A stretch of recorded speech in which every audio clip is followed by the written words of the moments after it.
الحمدللہ آج 25واں رمضان ہے اور جیسا کہ ہماری کوشش ہوتی ہے کہ ہم ہر رمضان آپ کو ایک نئی چیز آپ کے سامنے بیان کریں، اور آج بھی کوشش ہوگی کہ ہم جو اسلام کا کور ہے، جو اس کا اسینس ہے، جو اس کی بنیاد ہے، وہ آپ لوگوں کے سامنے اس کو بیان کیا جائے۔ لفظ ایمان کو ہم اپنے بچپن سے سنتے آتے ہیں کہ فلاں شخص ایمان والا ہے اور فلاں شخص کا ایمان نہیں ہے۔ باہر کی دنیا میں ایمان والا اس کو کہا جاتا ہے جو کلمہ طیبہ پڑھتا ہے اور دار اسلام میں داخل ہو جاتا ہے، اور یہی ایک سیٹ پیٹرن رہا لوگوں کے درمیان۔ وہ جب بھی کسی کا ایمان جانچتے ہیں تو اس کے لیے وہ سب سے پہلے یہ دیکھتے ہیں کہ اس نے کلمہ طیبہ پڑھا ہے یا نہیں پڑھا، تو پھر وہ اس کے ایمان کے قائل ہوتے ہیں۔ اور جب ہم اپنے تئیں کسی کا ایمان جانچنے کی کوشش کرتے ہیں تو پھر ہم اپنے سے بڑی باتیں بھی کرتے ہیں، اور ہماری کوشش یہ ہوتی ہے کہ ہم ماضی میں گزری ہوئی جو ازباط مقدسہ ہیں، جن کا تعلق ڈائریکٹ حضور علیہ السلام کی ذات کے ساتھ ہے، ہماری کوشش یہ ہوتی ہے کہ ہم ان کے ایمان کا معیار بھی ہم ہی جانچیں۔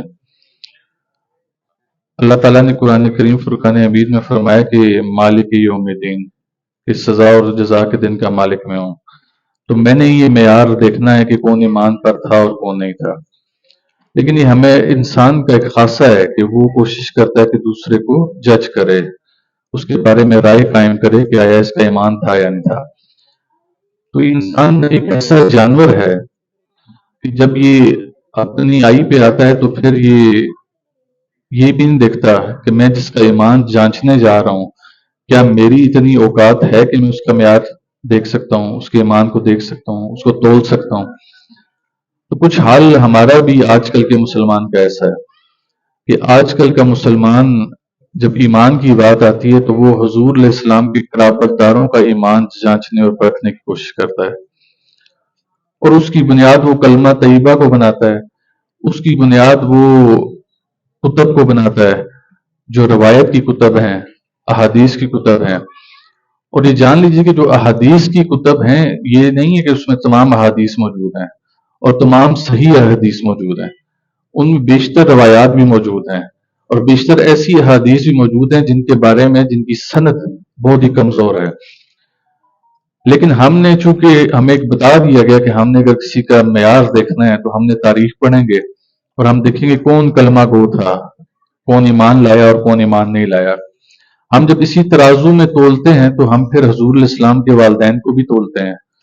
ہم حضور علیہ السلام کے چچا حضرت ابو طالب علیہ السلام کو بھی تولتے ہیں، ہم حضرت عبد المطلب علیہ السلام جو حضور کے دادا ہیں ان کو بھی تولتے ہیں۔ لیکن ساتھ ہی ساتھ کہا جاتا ہے کہ یہ وہ لوگ ہیں جنہوں نے، چونکہ حضور علیہ السلام نے اس کلمہ حق کا اعلان بعد میں کیا، تو یہ وہ ہستیاں جو اس کلمہ حق کو ادا کرنے سے محروم رہ گئیں، لہٰذا یہ ایمان والے نہ تھے، ایمان کے دائرہ میں داخل نہ ہو سکے۔ یہ وہ ہٹ درمی ہے، یہ وہ ضد ہے، اور یہ وہ لا علمی کی انتہا ہے کہ جو ہمیں رحمان کے رستے سے ہٹا کر شیطان کے رستے پر لے کے چلتی ہے۔ جب اللہ تعالیٰ نے شیطان سے کہا نا کہ تم آدم علیہ السلام کو سجدہ کرو، تو وہ بھی اس ضد پر آ گیا، اس نے کہا نہیں، یہ تو مٹی سے بنا ہے اور میں تو آگ سے بنا ہوں، تو یہ میں اس سے کم تر چیز سے بنا ہے، میں اس کو سجدہ کیوں کروں؟ تو اسی ہٹ درمی نے اس کو ابلیس سے شیطان مردود بنا دیا، اور آج تک ہم جب بھی اس کا نام لیتے ہیں تو برے طریقے سے لیتے ہیں۔ اب یہ ایمان کا معاملہ جو میں نے آپ کے سامنے اٹھایا حضور کے قرابت داروں کا، آپ دیکھیے کہ آج کے دور میں کہا جاتا ہے کہ حضور الاسلام کے والدین جو تھے وہ معاذ اللہ کلمہ گو نہیں تھے، حضور الاسلام کے دادا کے بارے میں کہا جاتا ہے کہ وہ کلمہ گو نہیں تھے، لہٰذا ایمان والے نہیں تھے۔ تو میں جیسے اہل عقل والوں کے لیے نشانیاں قرآن کریم میں موجود ہیں، میں چند نشانیاں آپ کو لوگوں کے سامنے رکھوں گا پھر آپ لوگوں نے میری بات مانے بغیر یہ اپنے تئیں فیصلہ کرنا ہے اور ڈیسائیڈ کرنا ہے کہ آیا وہ لوگ ایمان والے تھے یا ہم لوگ ایمان والے ہیں۔ حضرت عبد المطلب علیہ السلام جب کعبہ شریف پر حملہ ہوتا ہے، ابراہا اپنا لشکر لے کر وہاں پر پہنچتا ہے، تو ہاتھیوں کا لشکر تھا، اور ابراہا جس ہاتھی پر سوار ہوتا تھا اس کو محمود کہتے تھے، اس کا نام محمود تھا۔ محمود کا لفظی معنی ہوتا ہے جس کی بہت تعریف کی جائے، اور وہ حیت میں اتنا بڑا ہاتھی تھا، عام ہاتھیوں سے اتنا بڑا تھا کہ اس کی تعریف کی جاتی تھی، تو اس کا نام ہی محمود پڑ گیا۔ تو ابراہا اس اپنے ہاتھی پر موجود تھا جب حضرت عبد المطلب علیہ السلام کو اطلاع ملی کہ ایک لشکر اس طرح آیا ہے اور وہ کعبہ شریف کی جو عمارت ہے اس کو گرانے کے لیے آیا ہے، اور اس نے ہمارے مویشی بھی ہانگ کر لے گئے، اور ابراہا کی فوج نے کہا کہ ہم آج رات کو یہ حضرت عبد المطلب علیہ السلام جو سردار تھے ان مویشیوں کو ذبح کر کے تو ہم اپنی عیاشی کا سامان کریں گے۔ آج کل کے دور کی بات ہو تو باربیکیو کا پروگرام تھا کہ باربیکیو نائٹ منائی جائے گی۔ عبد المطلب علیہ السلام کو یہ اطلاع ملی کہ اس طرح فلاں شخص آپ کے مویشیوں کو لے کر چلا گیا ہے اور وہ واپس نہیں کر رہا۔ تو تاریخ لکھتی ہے کہ حضرت عبد المطلب علیہ السلام اس کے پاس چلے گئے، وہ اپنے ہاتھی پر سوار تھا، تو آپ نے اسے کہا کہ میرے جانور مجھے واپس کر دو۔ اب ابراہا کے علم میں یہ بات لائے گی کہ یہ جو عرب کا سردار ہے یہ آپ کے پاس آ رہا ہے، تو ابراہا نے اپنے ذہن میں ایک ذائچہ کھینچا، اس نے کہا عرب کا سردار آ رہا ہے میرے پاس تو چیز بھی بڑی مانگے گا، چھوٹی موٹی بات تو نہیں کرے گا، وہ بڑی میرے سامنے فرمائش رکھے گا۔ اس کے ذہن میں تھا وہ میرے سامنے یہ کہے گا کہ اس گھر کو نہ گراؤ، اس گھر کو چھوڑ دو۔ لیکن جب حضرت عبد المطلب علیہ السلام وہاں پر پہنچتے ہیں تو وہ ابراہا سے کہتے ہیں کہ میرے مویشی چھوڑ دو۔ اس نے کہا کہ میں نے تو تمہارا ایک ذائچہ کھینچا ہوا تھا کہ تم میرے پاس آؤ گے تو تم اس گھر کی بات کرو گے، تم نے تو بہت چھوٹی بات کی، تم نے مویشیوں کی بات کی کہ میرے مویشی چھوڑ دو۔ تو حضرت عبد المطلب علیہ السلام فرماتے ہیں کہ یہ جو مویشی ہیں یہ میری کفالت میں ہے، میں ان کا مالک ہوں، تو ان کی حفاظت کا ذمہ میرا ہے، لہٰذا اگر تم یہ واپس نہیں کرو گے تو اس کے لیے جنگ ہوگی۔ وہ جو گھر ہے اس کی حفاظت کا ذمہ اس کے پاس ہے، وہ اس کا مالک ہے، تو وہ اپنے گھر کی حفاظت خود کرے گا۔ اب آپ سوچیں کہ اس سے زیادہ ایماندار شخص آپ کو دنیا میں کہاں پر ملے گا، جس کا اللہ کی ذات کے اوپر اتنا زبردست ایمان ہے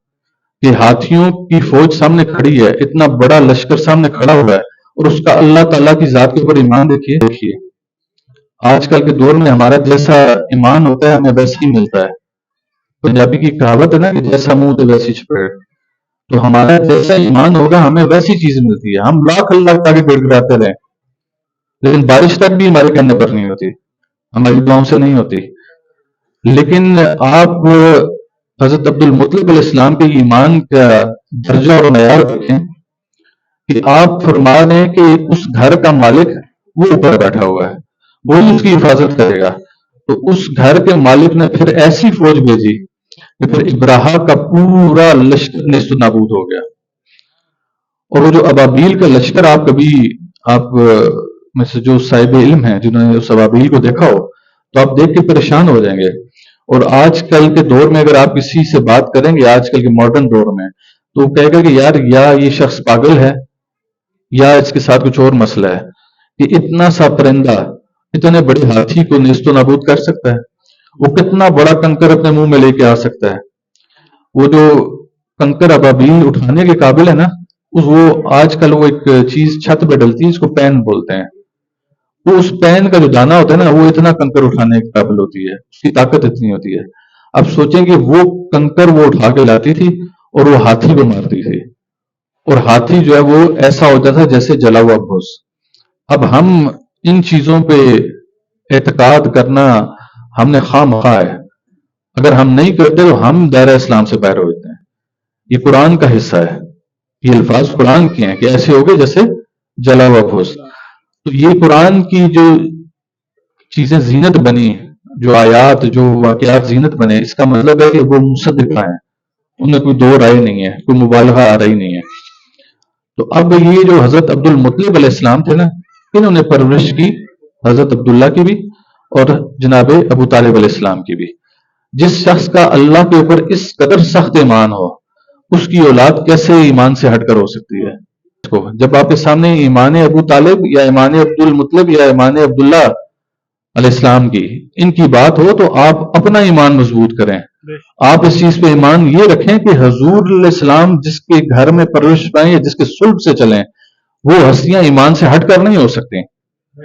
بلکہ اصل ایماندار ہستیاں ہی وہ ہستیاں تھیں. لہذا کوشش کیا کریں کہ یہ وقت کے جو نوٹنکی ہیں، جو آپ کو نوٹنکیاں بجا بجا کر